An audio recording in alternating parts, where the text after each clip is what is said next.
next question is from Jennifer. Okay. This is about the Site C Dam. Why are you so convinced that the Site C Dam is a good idea after two experts have said it's going to be a financial disaster?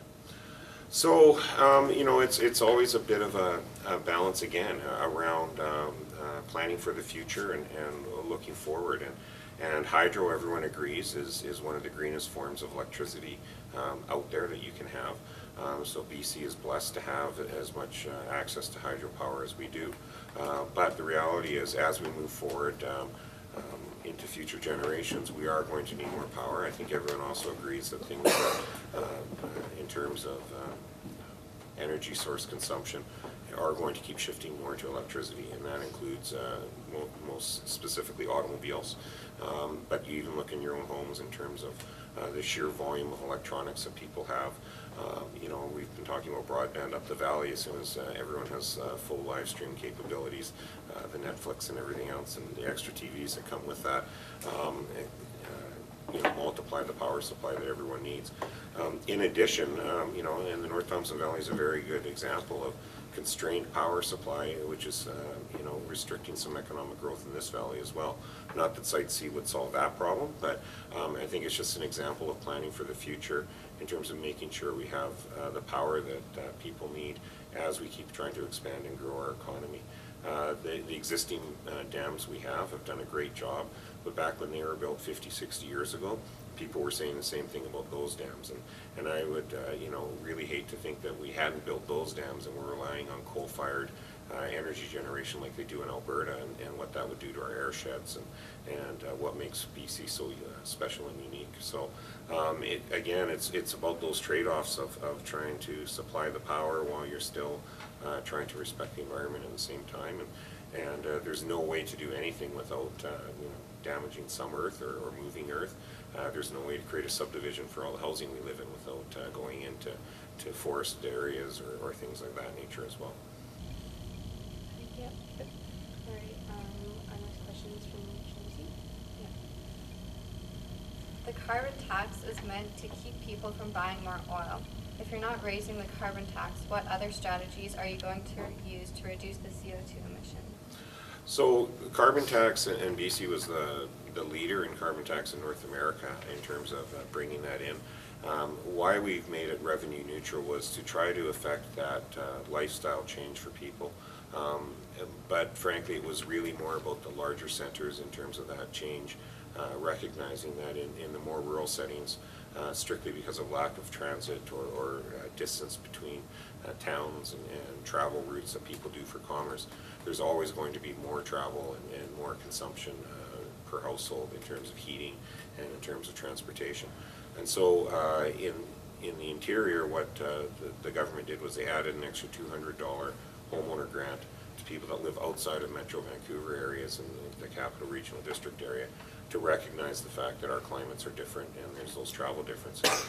And the carbon tax was always brought in BC to be revenue neutral. So that means that the industry that was creating has an incentive, a financial incentive, to try to produce less on the carbon scale, and the people that are consuming less have that ability to get those dollars back. It wasn't meant to be a revenue source for government. It was meant to shift the dollars around. Moving forward, the federal government has now brought in a national carbon tax structure. And to give you an example how ahead BC is, it would take several years for the rest of the country to catch up to the level we're currently at before we have to start phasing the next years like the federal government's making the other provinces do. So it's one of those, again, it's about the balance though, and I think your question's really more to the point of why don't we have if I'm understanding what you're saying, why don't we have a higher carbon tax to even have more reduction? I think that's when you see things like the Site C Dam in terms of trying to get the clean electricity onto the grid to reduce GHGs. The province, we're doing a lot of work on trying to support programs around methane capture, and methane creates 21 times per ton. It is more harmful than 1 ton of standard carbon. And so around landfills and sewage plants, we're working with municipalities to try to get that capture going. and turning it back into an energy source instead. And so, you know, even with the Kinder Morgan project, there's a clean energy initiative fund that's going to be funded to around $50 million a year. It'll create about $1 billion for us to put back into clean energy research and development. In Squamish, there's a plant right now that's developing technology in partnership with Bill Gates and a few other very big names out there to learn how to basically pull carbon out of the air and reprocess it within an internal process. So we'll suck the CO2 out of the air and do that type of reclamation. So that's the type of technology we need to keep investing in, and that's why we're supporting things like the tech sector and other industry like that, because those are the people that are going to find the solutions to really get us to find that full reduction, and that's what the carbon tax is helping to fund, and that's where other projects like a Kinder Morgan, we've put conditions on that they need to start paying into that as well, recognizing that we will have that transitioning economy. Thank you. And a question from Emma. What is your plan to protect our coastline from a major oil spill? Well, geez, it's almost Kinder Morgan right before that. So, you know, there was some very clear conditions around Kinder Morgan that both the province had and the federal government had. Fortunately, the federal government, so the coastline is actually federally controlled, but obviously, you know, we play a big part as a provincial government helping guide the federal government in what we think should be done. And so Kinder Morgan had to ensure that there was an enhanced spill response for their own company in terms of that. But in terms of the overall coastline, by working with the federal government, the Premier was able to get a commitment of $1.5 billion coastline protection enhancement that's being done. And that was announced even before Kinder Morgan was approved. So that is happening with or without a Kinder Morgan, because it's not just those tankers that are coming in and out. There's a lot of materials coming in and out of the ports of Vancouver and Delta Port on a regular basis and up the coastline to Prince Rupert that we need to be aware of. It's not unlike the rail lines coming through here with CN. It's not just oil that they're transporting. There's a lot of dangerous goods that come up and down this corridor on a daily basis, and we need to make sure that not only the coastline has an appropriate spill response, but we need to make sure the rail companies and local areas have a proper spill response for anything that might happen on the rail lines or the highways as well, because it's still one water course, and what goes into the Thompson River here will wind up down in Kamloops, which will wind up down into the Fraser, which will wind up down into the ocean. So we need to make sure that we're protecting all of the transportation corridors as well as that coastline to the highest level possible. Good. It's about electoral reform. Yep.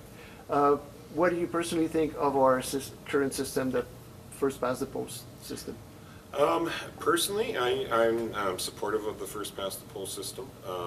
You know, I understand the frustration sometimes that other parties or supporters of other parties may feeling that they don't necessarily have a voice. But I would suggest they actually do. And when you look at, say, what a Mr. Weaver, leader of the Green Party, was able to accomplish just even with the one seat in the House, because of how he can conduct himself, because of the professionalism he brings to his role, he garners that media support with his opinions, with his comments, and is still able to be a legitimate voice for everybody that supports what he stands for within the province. And so, you know, I think had we gone proportional, when I've looked at other jurisdictions around the world that have done that, in the short term, it tends to have a quick effect where everyone is quite good with that. In the long run, it tends to get very bogged down, and I don't think it's an accident that you start to see a lot of those countries with struggling economies, very unwieldy forms of government that start to happen. And some countries' cases, depending on the style you do, you may vote for the party, and then that party gets to internally self-select who there's going to be those representatives. And then, you know, I don't think that's good for democracy either, where people don't even know who actually personally will be representing them, and it becomes a backroom deal within each party as to who gets to do that. In our case, you know, especially in the BC Liberals in this riding, there was myself and two other gentlemen that sought out a nomination, and that was a very public and accessible way for everybody to engage that chose to. And then from there, after I was successful, then we're engaged with the other parties, and everyone can make a choice. Do they want to support me as the person? Are they voting for me because of my party affiliation, or against me because of my party affiliation, or against me because of they don't like me personally? And then they get to go down the line and look at all the other parties. So I think there's still a lot of choice for people. I get that people are saying, yeah, but 20% of the population voted for the Greens, so why don't the Greens have 20% of the seats? But we don't do, you know, because we're such a large and diverse province, everything's broken up into those 87 ridings already.